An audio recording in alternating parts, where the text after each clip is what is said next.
During his lifetime, Bruce Lee amassed a tremendous library, including tomes on philosophy, martial arts, and some 140 publications that dealt extensively with physical fitness, bodybuilding, kinesiology, and weightlifting. Bruce used to come into his school in Chinatown with an armful of articles from the muscle magazines, recalled Santo. He'd say, "Look at this. These bodybuilders all say they do this in order to increase their strength. It's a common denominator running through all of their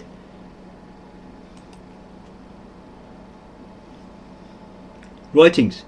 He'd look for consistency in things like that and would compare and eliminate the data he felt was superfluous.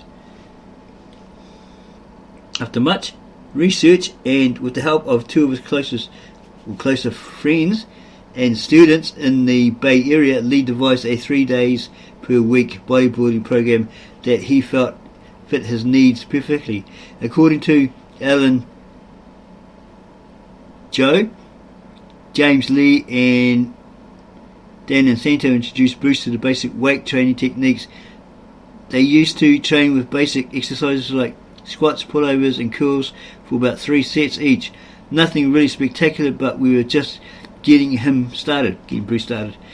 This program served Lee well from 1965 until 1970 and fit in with his philosophy of getting the maximum results out of the minimum or most economical expenditure of energy.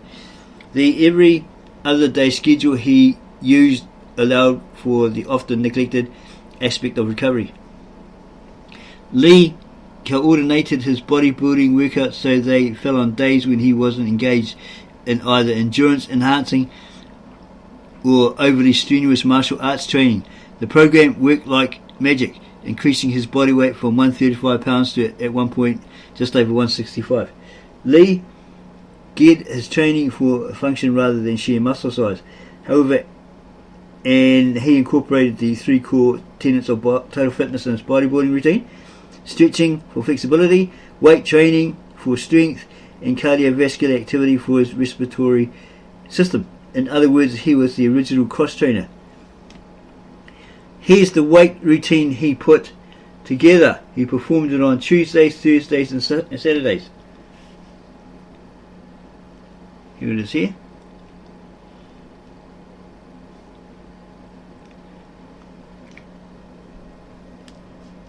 Clean and presses. Lee began the movement by taking a shoulder width grip on an Olympic barbell. Bending his knees, he squatted in front of the resistance, and with a quick snap of his arms and a thrust of his legs, he cleaned the barbell to his chest and stood up, and so forth.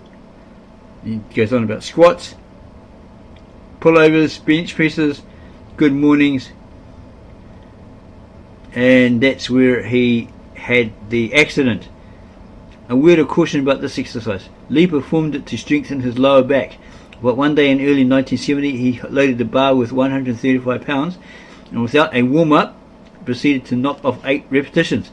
On his last rep he felt a pop and later found out that he had damaged the 4th sacral nerve of his lower back.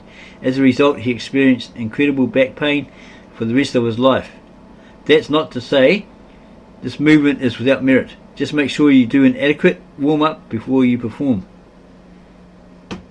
And there's Dorian Yates saying how he's influenced by Bruce. And suggests here, start by placing a barbell across your shoulders and positioning your feet 3 inches apart and so forth.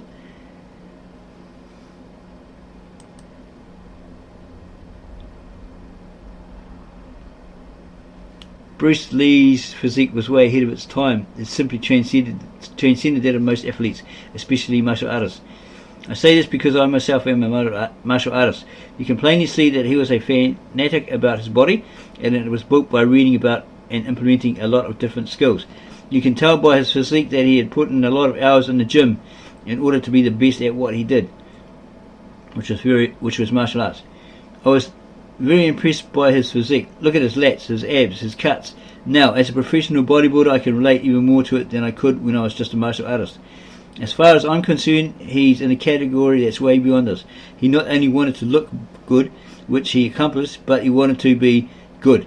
He was in great condition and everything was geared for function. Every muscle was developed to the level that it was for an express purpose. No excess baggage held. Who isn't impressed with his physique? Every time he took his shirt off in a movie, everyone would always go, ooh and ah. He was the best.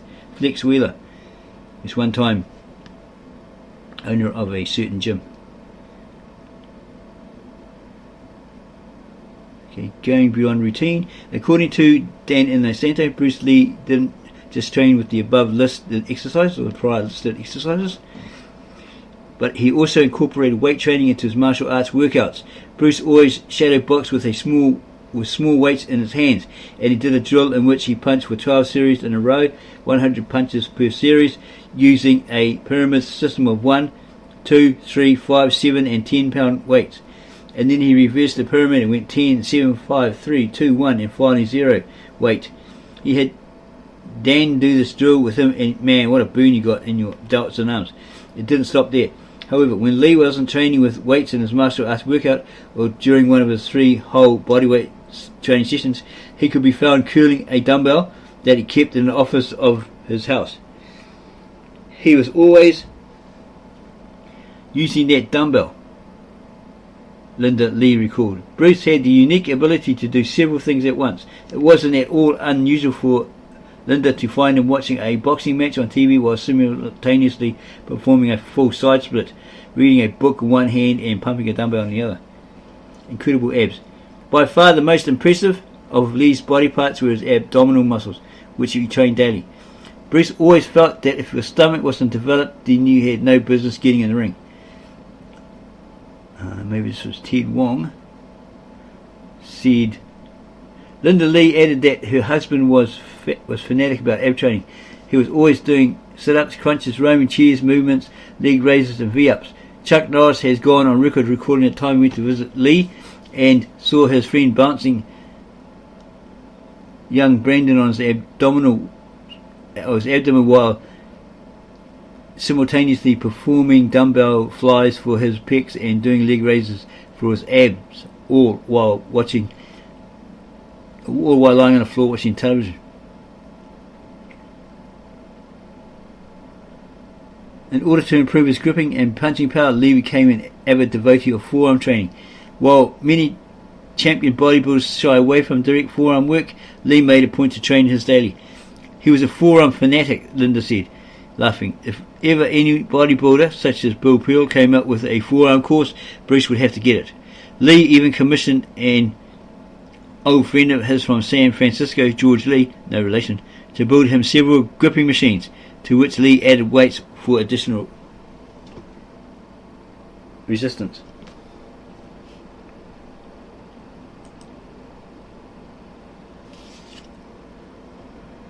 Knowledge to power. For the past 2 years, this person was at hard work compiling all, and he meant all, of Bruce Lee's training programs and notes on physical training for a book series that, like his training methods, has proved to be constantly evolving. What amazes the author, after looking through all his materials, is just how thoroughly his knowledge of training actually was. Lee believed that you could never know too much about a subject that could benefit your life, and he lived his entire life trying to acquire as much about knowledge, health and fitness as he could. Although Lee is no longer with us, his teachings live on. His enduring impact is nothing short of incredible, and that's certainly true in the realm of exercise science. Lee epitomized the athletic ideals of diligence, hard work, bearing up under adversity and refusing to shortchange either yourself or your potential. Low aim is the biggest crime a man has, he once told the Taekwondo master Jun Lee. Remember, life is a journey, not a destination. Roman philosopher Seneca once said, man's life, even though he lives not long, is long enough he lives it right. Is long enough if he lives it right. If this is so, then with it, the company with the most authentic audio and video on the market today is Little Wolf Creative Group, which features an incredible 3-volume series of first-hand audio recordings of the late martial arts master plus Lee's only surviving video interview, Bruce Lee, The Lost Interview, and it goes on about the tapes and what's highly recommended and so forth. And there are some pictures of Bruce Lee and Brandon working out. You can see the muscles on the back of Bruce there. Amazing. On his back. All well developed, you know. He developed all with an intention, a purpose. It wasn't just for show.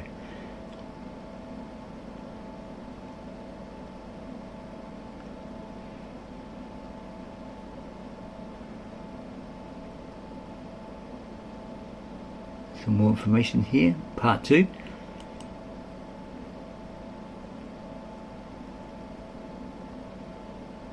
Lee had cuts that a master surgeon would have envied. There wasn't a square inch of his physique that held an ounce of fat.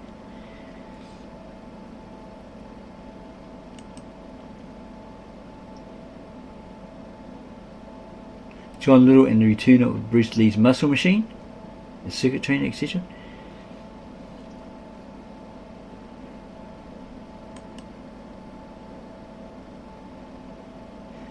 And saying basically there in part 2 that there's no doubt that his favourite magazine was Iron Man Muscle magazine. We have a few of those around them. They're more modern, probably 2000, something like that. Because you exercise your entire body at each workout, the PHA system provides a stimulated and uninterrupted flow of blood to the entire body. The PHA system. As intriguing as some of the popular muscle growth stimulating techniques such as giant sets, flushing and rest pause where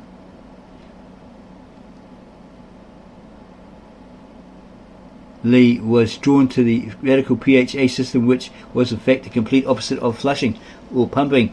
The leading exponent of PHA was a younger bodybuilder by the name of Bob Gardner, who explained in a series of Iron Man articles that PHA placed its main emphasis on continuous circulation. From Gardner's writings, which in turn were based on the empirical research of the venerable physiology pioneer Dr. Arthur Steinhaus, Lee reasoned that keeping the circulation constant would have tremendous benefit in terms of both muscle growth and total fitness. Gardner, how you say that, believed that the blood should not be congested in a muscle at all times. Like PHA, were actually forerunners of what is commonly called circuit training, in which you work through a series of usually 5 or 6 different exercises, each targeting a different body part. You never exercise the same muscle twice in a row, but instead move on immediately to another muscle or body part, as Gardner explained in one of the articles found in Lee's files. If, for instance, performed 2 or more sets of curls in succession, you would be doing the pump or flushing system. On the sequence system, you would do a set of curls, then perhaps go to a set of calf raises or abdominal work or back work. In other words, do not exercise the same muscle 2 sets in succession. Do not even use what is called the supersets, in which you alternate between the biceps and the triceps for several sets. This will bring about a congestion of the whole arm. Go to some other body part, then on to another body part. The object being that in the PHA system, the exercises are spread over the entire body. Because you exercise your entire body at each workout, the PHA system provides a stimulated and uninterrupted flow of blood to the entire body. And because you take no rest between exercises, you maintain the accelerated blood flow, so you can delay the onset of fatigue much longer. Always ahead of his time, Lee saw much merit in the concept of circuit training, not so much for the purposes for which it was being promoted, i.e. bodybuilding massive muscles, but rather for building up muscular endurance, conditioning, strengthening the entire system, and of course chiseling what in time would become perhaps the most envied body on the planet. So that's part 1 and part 2 of an article we found in the public domain, public access. Again, no copyright breach was intended or intentional. We hope that you found this very interesting. That maybe it will help you advance your current fitness training program, your methods, by having a look at this PHA system, etc. If you really like this video, give us a like, subscribe to our channel, add your comments below the video, and click on the link to the specific site and enlarge it, maybe even print it, and you read the article in whole by yourself, in your own pace at your own time.